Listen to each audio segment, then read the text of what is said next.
initializing.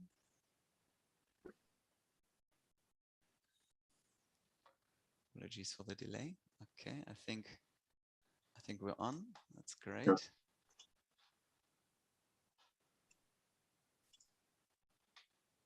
So welcome everyone. It's really nice to see such a good turnout for today. My name is Sebastian Potthoff and I'm a lecturer at the University of Northumbria in the UK. And I'm also one of the directors of the Open Digital Health Initiative. And today it's my pleasure to introduce you to Dr. Nick Jakobsson, who is a tenure-track assistant professor in the Department of Biomedical Data Science and Psychiatry within the Center of Technology and Behavioral Health in the Geisel School of Medicine at Dartmouth College. He directs the AI and Mental Health Innovation and Technology Guided Healthcare Laboratory, and his research uses technology to enhance both the assessment and treatment of anxiety and depression. And that's also what his talk or discussion today will be about. So Nick will do a presentation, which will then be followed by a discussion with the audience. So yeah, at this point, I hand it over to Nick. Thank you. All right. Well, thanks for the invitation and for inviting me. I'll try to keep this relatively quick so that we have some time for discussion, but I'll kind of give you a lay of the land and make sure everybody's on the same page before I go into things. So I'm going to today be talking about something that I call passively collected sources of data collected within the context of daily life to try to enhance both the assessment and treatment of mental health through digital means. I study anxiety and depression. Most folks in this audience, I'm guessing, have some knowledge of this, but I always try to make sure folks are on the same page. They're incredibly common. They occur in about 1 in 5 people in any given year, and they are the leading cause of disability worldwide. And these disorders are associated with some pretty significant increases in all-cause mortality. So in addition to the suffering that they impact for those who are affected, they also have some major health consequences and societal burden. Unfortunately, our care system is really not set up well to treat these across the globe. 4 in 5 folks don't receive adequate treatment, minimally adequate treatment for anxiety disorders, and about 2 in 3 with a depressive disorder don't receive that minimally adequate treatment. And fundamentally, I think this is due to an access shortage. We don't have enough providers in the system to actually treat just anxiety and depression. So if we ignored all other psychiatric conditions, a given mental health care provider would have to be seeing 1,500 people with anxiety or depressive disorders per year to be able to actually have the impact, and it just doesn't scale. That's excluding all the other conditions, and there are some others that would be very highly intensive and take more time. So the system just isn't built to scale. Even in high resource settings, this still tends to apply pretty dramatically.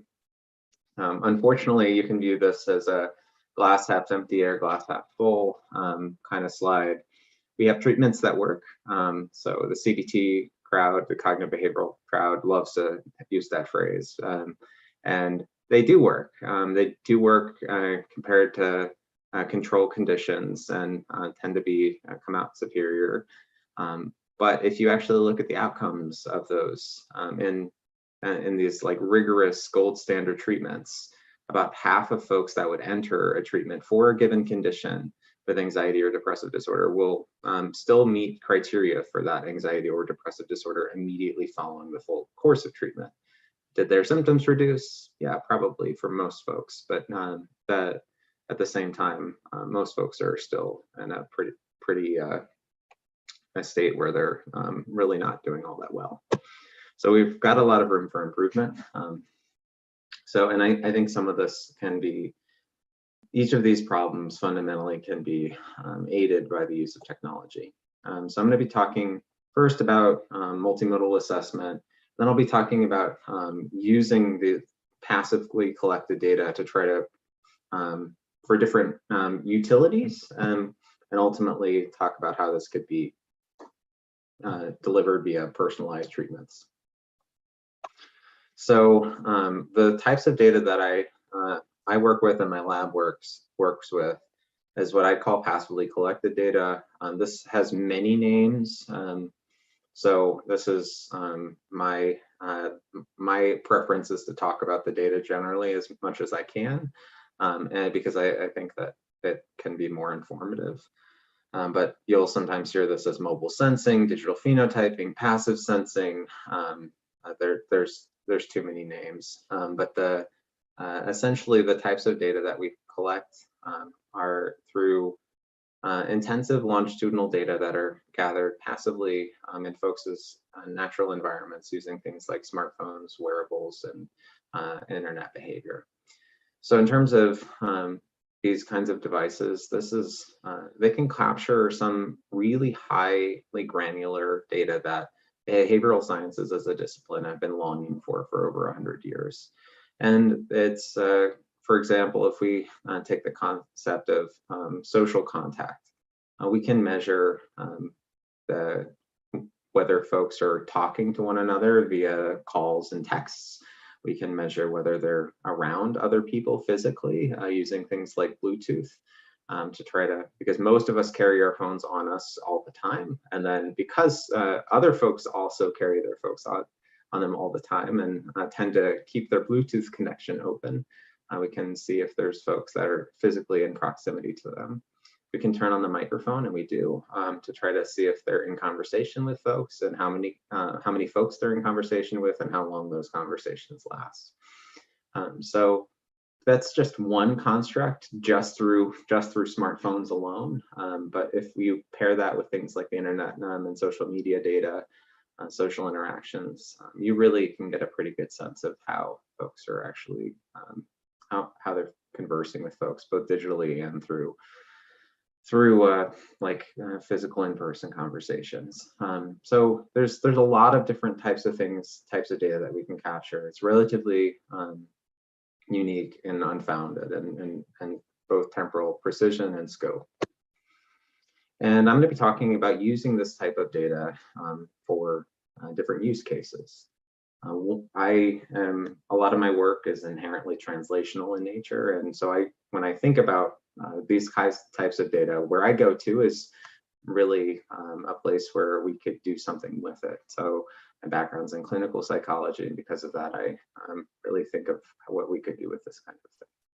So one goal might be of this type of data to try to use this information to identify trait level differences that are fixed, so stable differences. And the utility here might be to try to detect who might need treatment. And we've done a lot of work in this area. So we've tried to see if we could predict folks with experiencing a major depressive episode or in inpatient or outpatient settings. And this was both bipolar and experiencing major depressive disorder. And we were able to do that with just 2 weeks of wearable movement data with pretty high precision. You can see our little blue guys here are our correct guesses in each group, and our red guys are our misses from our models. These are out of sample predictions using machine learning models from 2 weeks of wearable movement data. And we can do pretty darn well. But we can also predict not only the disorder, but the severity of depression. So here we can predict the vast majority of symptom variation and depression, and these are folks that were experiencing moderate to very severe depression. And so this is in a clinical sample that can be useful in distinguishing between how severe the clinical problems might be. We can do it with things that are really thought of as very internal experiences, things like pain and worry. And we've done this within the context of HIV, and we're able to predict about half of the pain, half of the variation and pain severity in this group using wearable movement data. We've done this with social anxiety symptom severity and tried to predict how severe folks' social anxiety symptoms are based on calls and texts, and then movement patterns through smartphones, and again, could predict about half of the variation in it. We've done this in post-traumatic stress disorder and tried to see if we could differentiate folks that were exposed to trauma as a child and don't meet criteria for post-traumatic stress disorder and those who do. And this was just based on GPS data, so mobility patterns, and we really only used 2 aspects of GPS data here.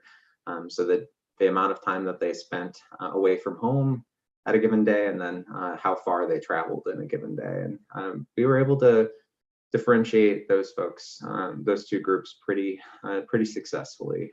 So in general, pretty high sensitivity and specificity. We can use things like Instagram data through both metadata and kind of natural language expressed on this format to try to differentiate those who have active suicidal ideation from those who have passive suicidal ideation. We've done this to try to predict and gauge severity of generalized anxiety disorder, so folks who are at risk for developing generalized anxiety disorder with very high precision. Again, this is based on wearable movement data. And here we can predict things in terms of our risk scores. They're tapping into constructs that we'd expect. So one of the things that we use with wearable movement data that is of interest is things like psychomotor agitation, fidgeting. And we would expect that that taps into this concept of restlessness in the context of generalized anxiety disorder. So, and it does, but our risk scores are also picking up on other symptoms, things like irritability, feeling out of control with the worries, that one can't control the worries. And so this is, as well as like confirm some of what we were expecting, also raised new questions for us about how these models are working.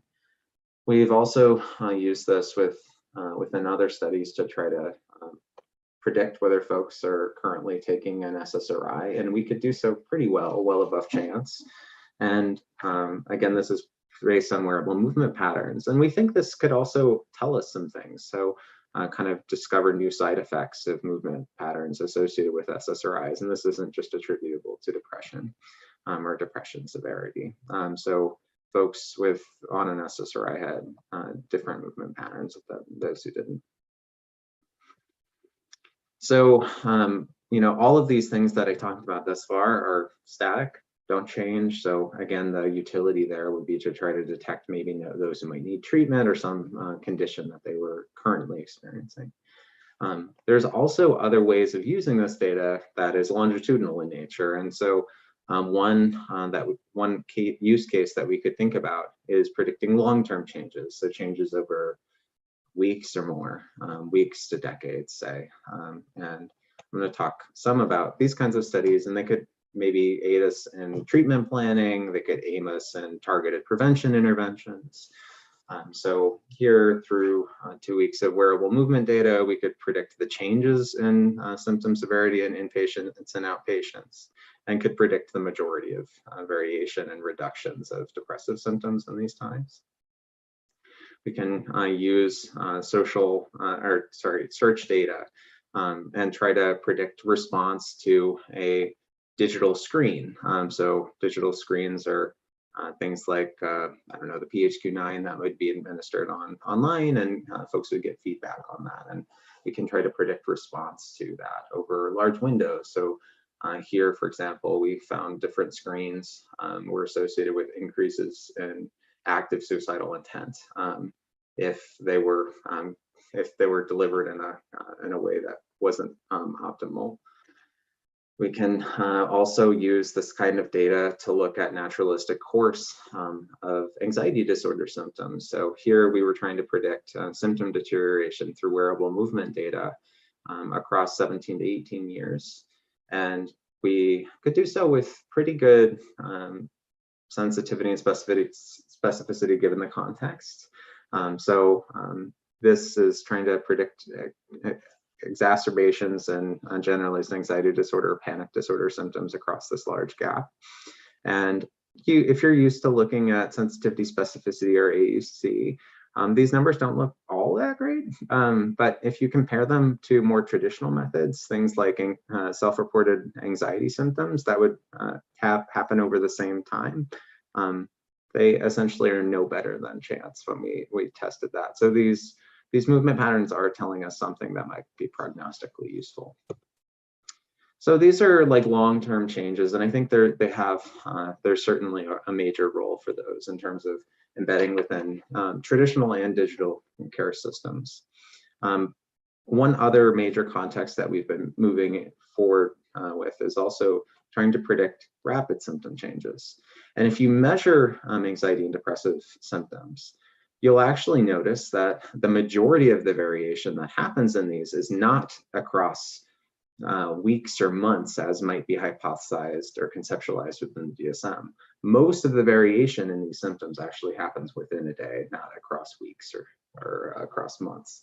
So across hours and days, essentially, are where most of the changes happen. So one of the ways that we can try to work on treating these things is actually by targeting them in the moment and trying to see when we can anticipate the changes in these symptoms.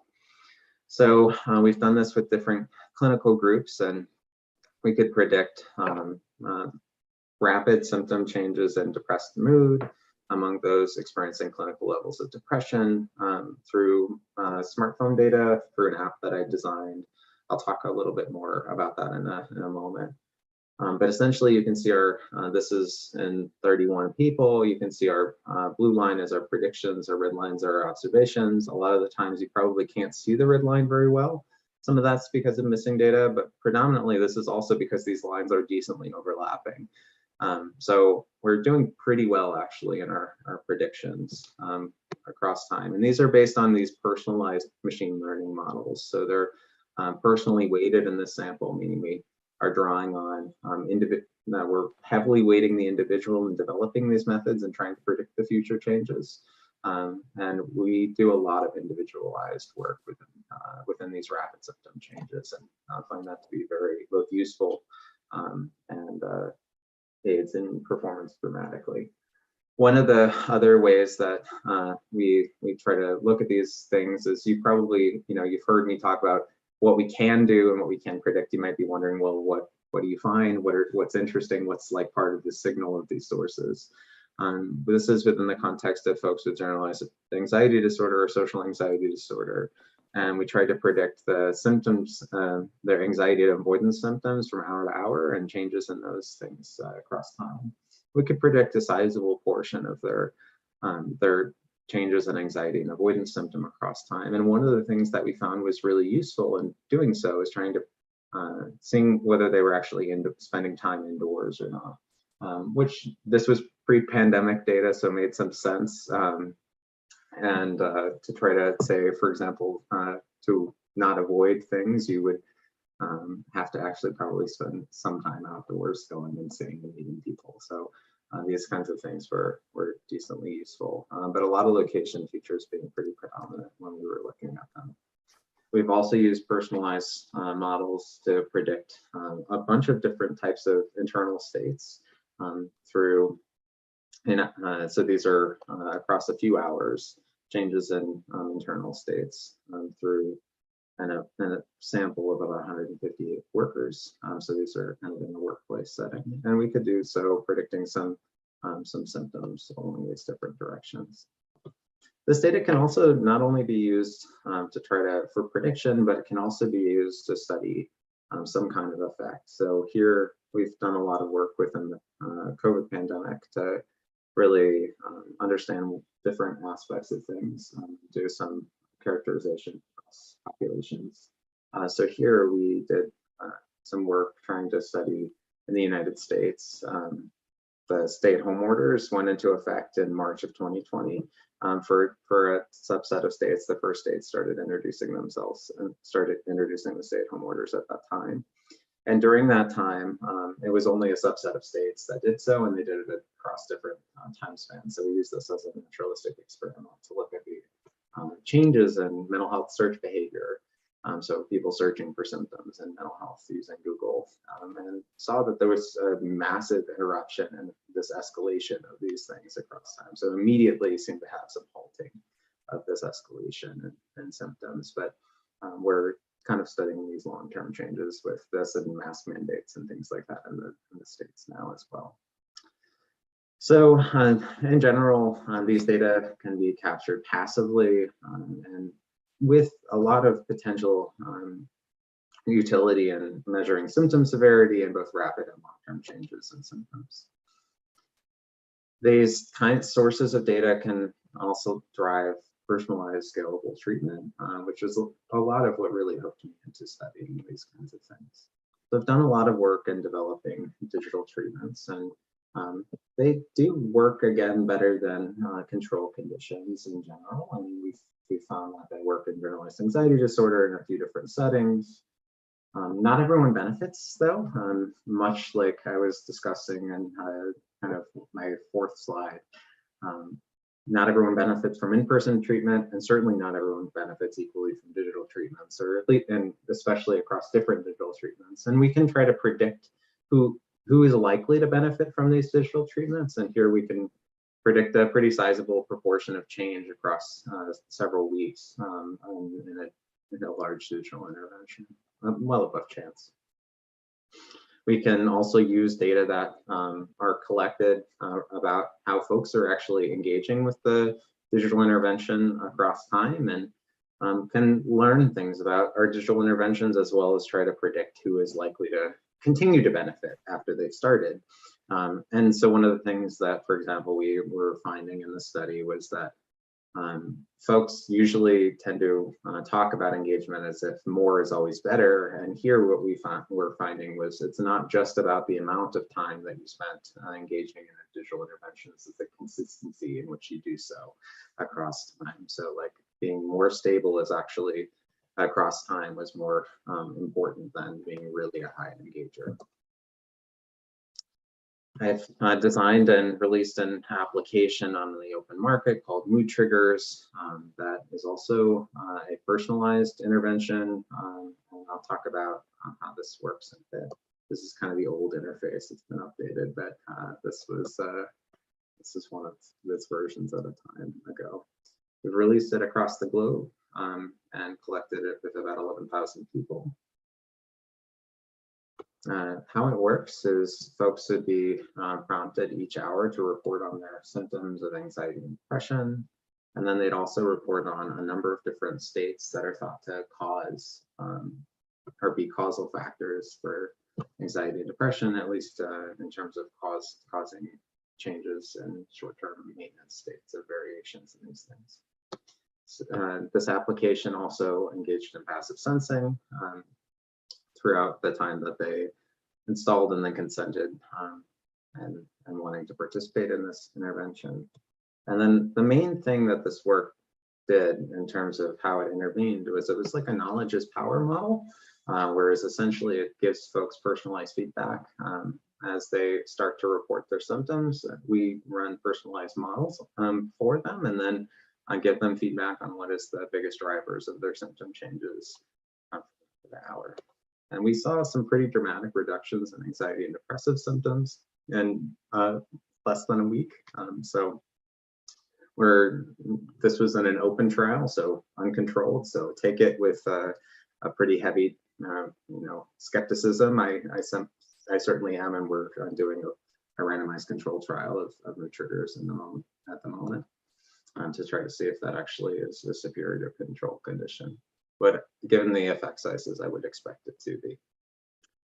Our digital therapeutics are really engagement is a very important part of this. And a lot of digital therapeutics show this prototypical hockey stick pattern where folks drop off pretty quickly.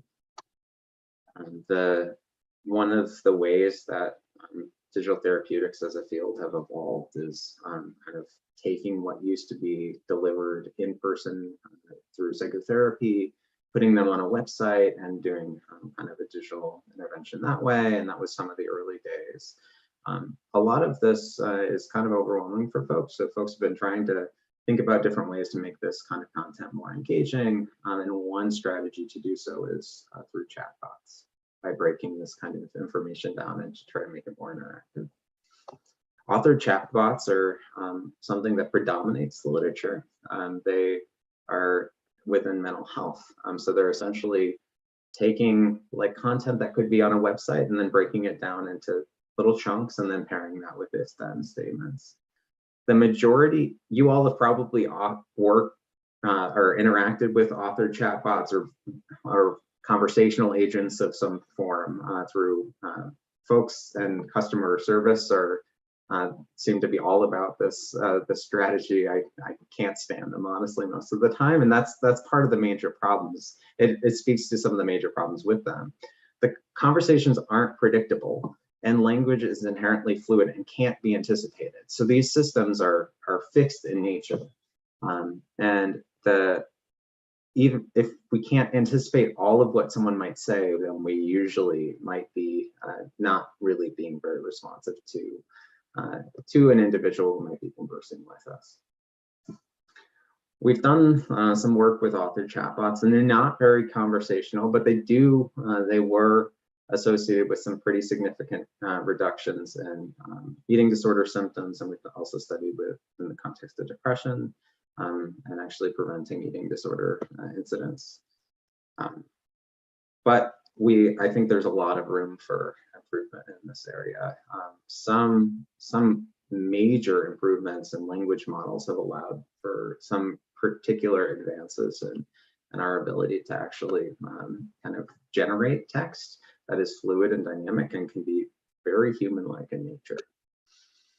So one of our goals for another project was to try to dynamically respond in a personalized way. So be very dynamic and contextualized, much like a human actually is. And how do these generative chatbots work? You might wonder, they are essentially based on these large deep learning models. They learn by example. You feed in text that they learn from, and they take in information kind of like a baby might. So they see the world and try to emulate it rather than you define rules or something along those lines for to learn. We've tried this in a lot of different contexts, and I've tried this in things that I thought were low-hanging fruit. So the first thought I had when we were starting to explore these waters is there is so much information online through like self-help forums, Reddit, etc. And peer-to-peer interactions we figured would probably be a great place to start. And we trained it on a large amount of data, and it really didn't go well. So it didn't go well with the intent of trying to design something that was therapeutic, in my mind at least. Here's an example of what a model would actually say to us when we interact with it. With this mental health forum data, I'm feeling depressed. Sometimes I feel like I don't want to get out of bed would be our statement we'd make. And then the therapeutic response was generated things like, life is such a struggle. Most days I don't know how I have the energy to go on. I end up wanting to cry alone in the corner. I just want my life to be over. Not what we were going for. So we moved on and we figured, okay, let's try psychotherapy transcripts. Let's get away from this, like the peer support communities. Let's go to the experts.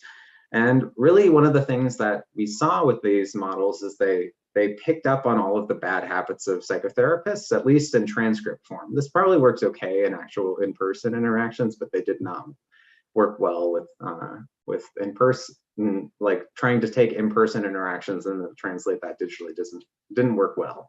So it would have a lot of things like, we'd say the same thing as the input. It'd say, what do you think I should do? Go on.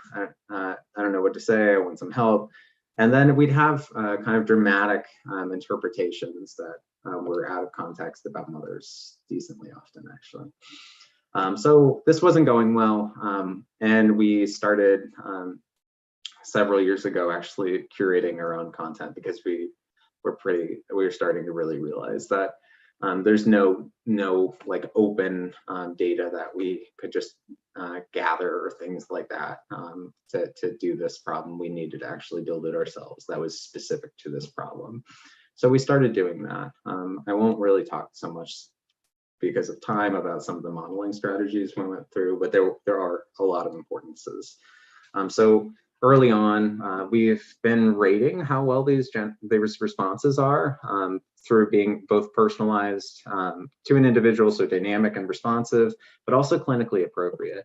And in our early stages, I won't even tell you what the mental health search or the mental health forum data was actually how it was doing, but we've been rating these across time. And our psychotherapy transcripts, our models that were based on that, about 1 in 10 was clinically appropriate and personalized and dynamic, so not very good.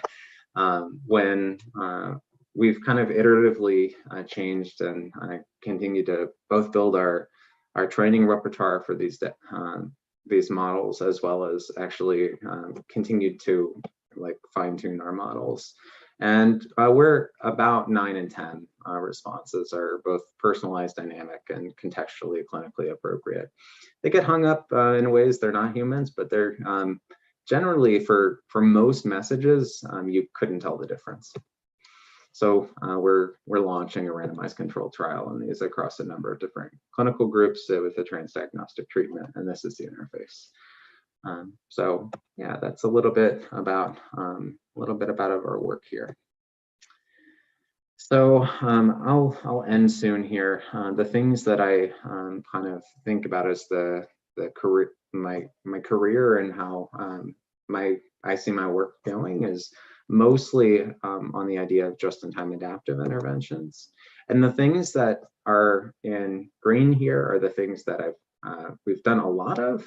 The things in orange are things that are kind of ongoing, and the things in red are things that I think are actually something that we need to think a lot about, and the field needs to think a lot about. But I'm very interested in using ecological momentary assessment data, or self-report data gathered in folks' daily lives with passively collected data to try to and use some like individualized, personalized models to initiate interventions, select targets for interventions, so things that might need to be treated or things like that, and select the type of intervention that they're actually going to that's going to be delivered. And like target something in the moment that will change. And one of the things that we as a field need to think a lot about within clinical psychology is our momentary interventions. We are targeting something that is momentary usually in nature, but one of the things that's important is that it maps actually ultimately very closely to long-term outcomes that we might be interested in actually impacting. And that's kind of ongoing work that needs to happen for a while. So in general, I think this kind of data has a lot of utility and really could enhance personalization.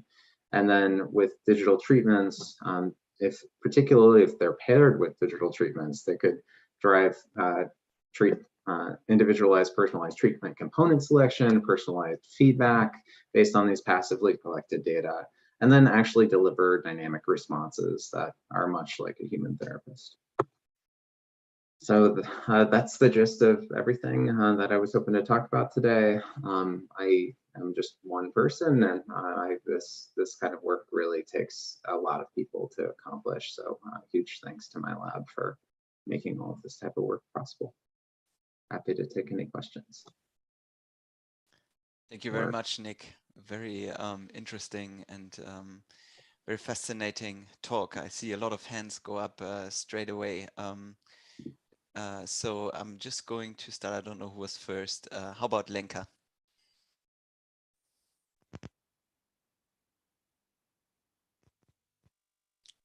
I think that was people applauding the great talk rather than questions. So. Oh, sorry. And I also think Lenka said earlier she wasn't able to unmute herself. Okay, okay. I just saw kind of hands go up and assumed it was people wanting to say something. But I think Olu wants to say something.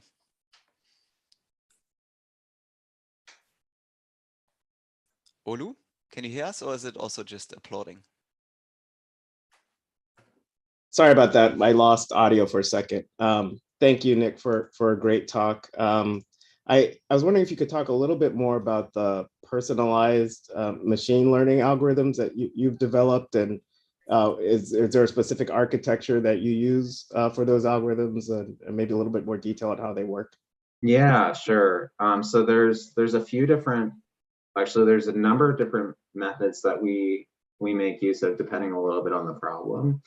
The one of the ones that I guess I'm most optimistic about, so maybe I'll talk a little bit most about that, is the idea of essentially drawing from and weighting an individual most highly, but still drawing on nomothetic patterns that happen. So I'm gonna let me explain nomothetic and ideographic before I get there, and then I'll talk about this strategy. So just so everybody's on the same page, there's a concept with and kind of really a bunch of methods related work about the importance of studying an individual.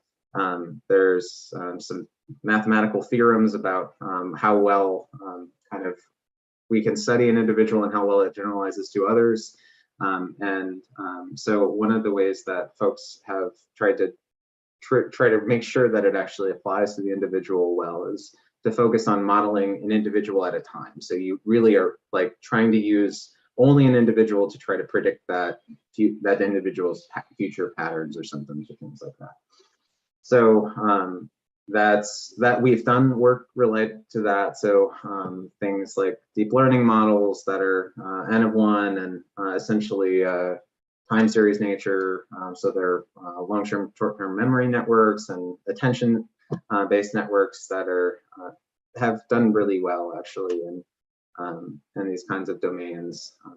We can talk more about the specific architecture if you're interested there. But those things have done decently well within personalized models in terms of kind of predicting and learning from things. But the things that I think are their major weaknesses is they don't draw on what we often have as some other folks' data. And these personalized models, one of their major weaknesses is they're really these models are inherently data hungry. So more data is useful, and capturing a lot of individual or information from individuals is costly to that individual, and that it actually takes their time. So one of the things that we've done to try to complement that is personally weighted models, where we heavily emphasize an individual in a data set. We train a model for that given individual, but we still include everyone else. We just downweight them. We deprioritize them, but it still allows us to learn some commonality and common patterns that are consistent across other things. In terms of the actual algorithms we're using, we often will use, so deep learning is becoming more common in our work, but we also do a lot of ensemble work. So kind of combining across many different types of algorithms, because we've also found that works pretty well. So it's a little bit of a high level overview of how we model the things in a personalized way. Thanks for the question. Thank you. Thank you, Olu. Next one, Dominika. Thank you. Thanks, Nick. Great presentation as always. I was wondering, because you give us a lot of examples of, including data in your models that comes from a variety of sources. You were talking about, taking data from screeners, taking data from what people are searching, what they're accessing. My question is about, how do you access this data? How difficult or how easy is it to get the permission and then to mine that data and use it for your research, for your publication, and then to make meaningful conclusions about the population you are researching? So how easy is it to collect? It varies a lot based on the source in terms of how easy it is for the research group. So I guess I'll talk a little bit about the different mechanisms within given sources, because it varies considerably. So so let's say smartphone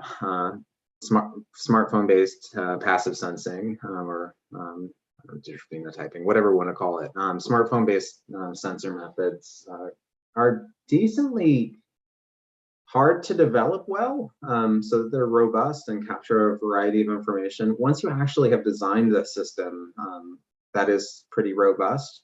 On the user side, it's actually decently easy to both get folks to be interested in this if you kind of show them why you like be collecting this information, which is for something that's broadly disseminable, I think something we need to do. So I like a lot of my work is translational in nature, and I focus a lot on what folks would want from these things. And so trying to show how they could be beneficial to them as a person is one of the ways that we've approached this. And so that's been pretty easy to collect. The wearables, I think, are somewhat more difficult because there are a lot of different types of wearables, and to collect them, you need some kind of more highly specialized kind of architecture to try to get that type of data. So they're a bit more costly and like personalized in terms of actually running it. So in some studies we do, we are giving folks the same device, and obviously thinking about the broad scale implementation of that, it's not like I don't know, you could generally do this. There are some platforms that try to coalesce different types of data into like a single platform, but it's a lot of work to do that. So they're a little bit harder on the research team to do. And to broadly implement, because there's so many different types and there's not like one common architecture generally. On internet data,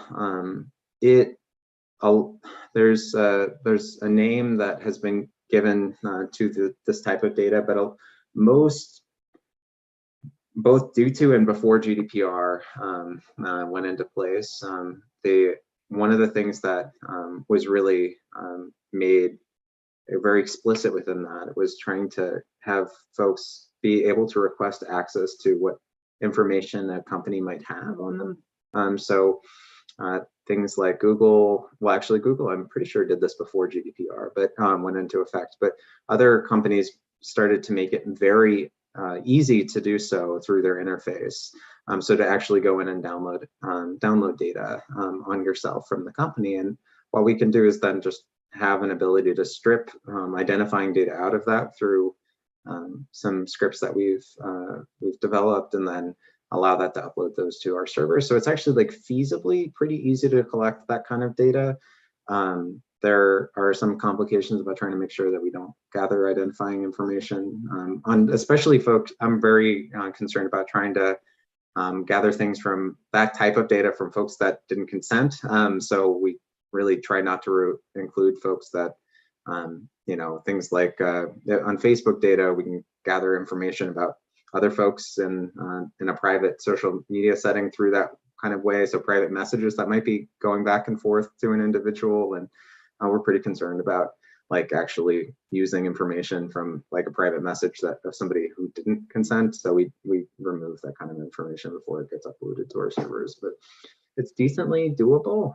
Folks are, if you give them a good reason why you're going to do it, and you are a trusted and like provider, I think it's pretty. We've had a lot of success in being able to collect these kinds of data with folks.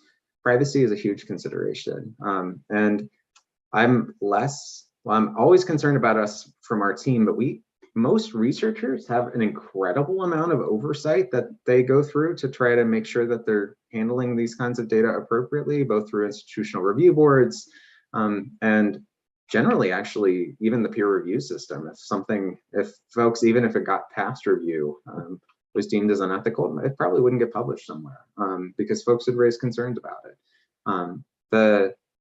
I think the thing that does scare me about the use of this kind of data is commercial uses of this data without oversight, where we could gather a lot of this kind of data very intensively and use it for other purposes, targeted ads and other things.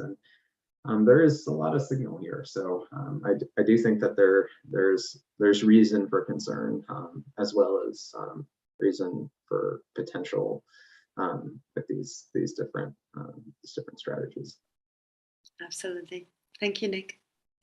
Thanks, Nick. I'm going to ask a quick question before I hand it over to Olga.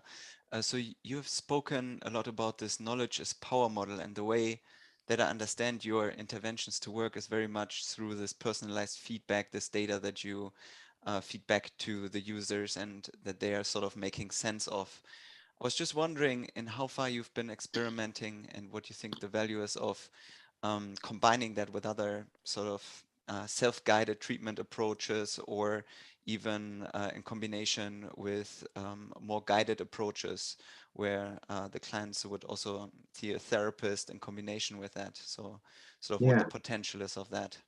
yeah. I think it's a good question. There's a few different questions within that.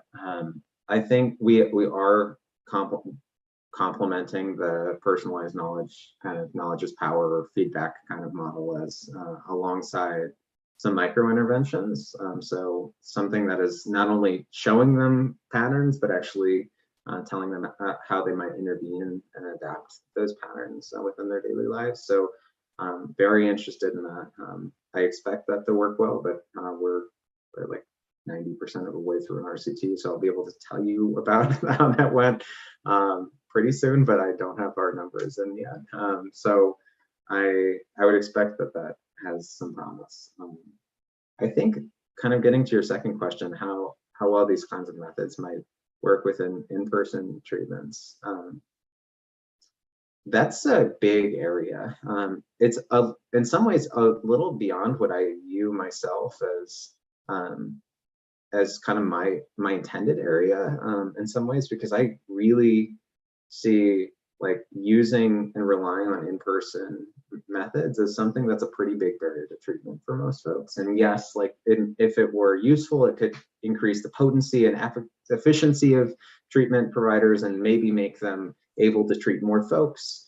But a lot of my work is direct to consumer in nature, in large part because I think I want to have that kind of impact. And so although I do think there is incredible promise in actually delivering feedback to both folks and their therapists, I do know folks that are exploring this very actively, and I expect that there will be some great utility in doing so, because like in psychotherapy, if we treat someone like an hour a week, we're not actually observing them for like more than 99% of their time. So these kind of methods could give therapists some useful insights on what folks' daily lives are actually like. But a little beyond the bounds of my own work. So I think there's a lot of room that folks are exploring right now. Sure. Yeah, that's very, very interesting. Yeah, and I suppose it fits also with this idea that a lot of these interventions, digital interventions, they are sort of targeting prevention and lower to moderate symptoms, whereas people who might go and see the therapist, they might have more severe problems. So it's a different, perhaps even user group, you could say. But I hand it over to Olga. Yeah. Thanks so much, Nick. Such a great talk and so many interesting things. I just wanted to pick up a bit on kind of, I suppose my question is about bias maybe in some of, from the data collection and thinking a bit about kind of passive versus active measurement, or sort of maybe what you've learned from it. So, going back to kind of also, what you were presenting in terms of maybe be predicting treatment response, and then we have kind of issues of engagement. So of course, there might be some biases there in terms of those who engage more, then for them, the intervention might kind of be more effective, but it might be to do with selection bias. But I was also thinking about kind of, using passive sensors that don't require people to kind of come in and report certain things versus the more EMA focused stuff, or maybe learning from chatbots where people come in and kind of report symptoms.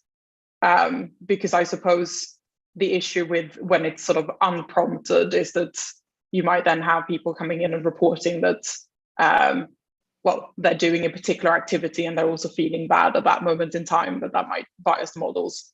So I suppose, just thinking a bit about maybe also if you've seen differences in kind of feature importance coming out from using these different sensors or EMAs, or and triangulating across those. Sorry, it's a bit of a long-winded question, but just very interested in your thoughts on this. Yeah, so discussions related to bias in these models. There's a lot of different ways to quantify and think about bias in these areas. So one of the easiest One's because we've got a something like under review looking at bias and generative models is one of the things that like we looked at recently was trying to, because you can have the same structure with them, you can see how they actually respond given the same input, given different user like demographics. We deployed something that's really pretty popular in like the social psychology literature, things like using job ads and just have different names and things like that that would potentially kind of maybe imply that someone might be of a different background. And we have varied that systematically in some of these types of generative models. We did find some evidence that they are biased in ways that are similar to humans. So carried some of the same biases that are prevalent within clinical psych literatures related to, we varied systematically race, and we also varied gender, we varied age as well across some of these generative models. And they, in terms of looking at assessment areas, so like how they like thought about someone with the exact same clinical presentation, how they conceptualized it. It did recapitulate some sources of bias, but actually, in some ways, they actually were less biased than humans could be in some similar scenarios based on the documented literature. So I think there's both room for, one of the things that I love about this kind of work is we can quantify it, and then if we observe it, we can actually downweight that kind of thing to change the behavior. It's an active thing, and it requires an incredible amount of auditing. There's so many different ways that actually there could be bias, and this is just one of many ways. Is in terms of how we assess, how like a chatbot might think about assessing something. But the treatment side is like there's so many different ways it could change the scope of the intervention. So it's really challenging work at the same time. With passive sensing and EMA and attrition, absolutely. If folks are probably more likely to stay with an intervention if it is for them. And so when we're evaluating that, like thinking about having external randomized controlled trials and things like that with external assessments outside of the intervention, outside of the like app interface, for example, I think can be really important. But they can also gather information that might not be active. So we could actually use that if we had passive sensing study and people weren't even responding. So one of the things that happens decently often in interventions is you have differential responses, so different amounts of missing data between a treatment group and a control group. But if folks still have the passive sensing like application installed or those kinds of data streams, we actually might have some information on how they might be doing, even in the absence of actually them completing more assessments and structured assessments. So can be both, could lead to bias, but also be used to help in some ways both quantify and correct different sources of bias. So both problems and solutions, I think, are really inherent in a lot of these kinds of things. Thank you, Olga, and thanks for the response. Are there any last comments? We're slowly running up to the hours. Any quick questions, final words? Otherwise, I'm sure Nick would be also very happy to be contacted after the presentation. Absolutely. Okay. Yeah. In that case, just final comment, Nick. Yeah, sure. Sorry. I really love how you given very honest examples of how the chatbots that your team was developing progressed and how terribly inaccurate and inappropriate they were at the beginning. Because I feel like we often very guilty of presenting our products as if they were always perfect. And I really like how you said, well, no, they were rubbish at the start. We really didn't catch. 1 out of 10 was showing accurate response that was actually appropriate to show to the person living with depression. So I think I just wanted to congratulate you on the work that's been going into the development of the chatbots, but also share how incredible it is that you just shared very honestly how the journey, it wasn't just a straightforward road. It actually had a lot of bumps at the start and then it progressed. Thanks, Tom. Absolutely. Absolutely. Hopefully this, yeah, that could be useful to other folks that might be approaching it too. Okay, in that case, thank you very much, everyone. Thank you very much, Nick, for coming along and taking the time to give this fabulous presentation and answering all the questions. Really nice to see such a good turn up for this event as well. And at this point, I would also like to remind everyone that we have a full event calendar. So go and check out the rest of our events. We have one coming up with Amit Baumel on the 7th of June, which will be super interesting as well, where he will talk about often neglected design and quality aspects of digital intervention. So make sure you don't miss that one. And today's presentation will also be made available later on. So if you have any friends and colleagues who haven't been able to attend today, please make sure that you share the recording with them as well. So thank you, everyone, and have a good evening or good day. Thanks, folks. Bye-bye.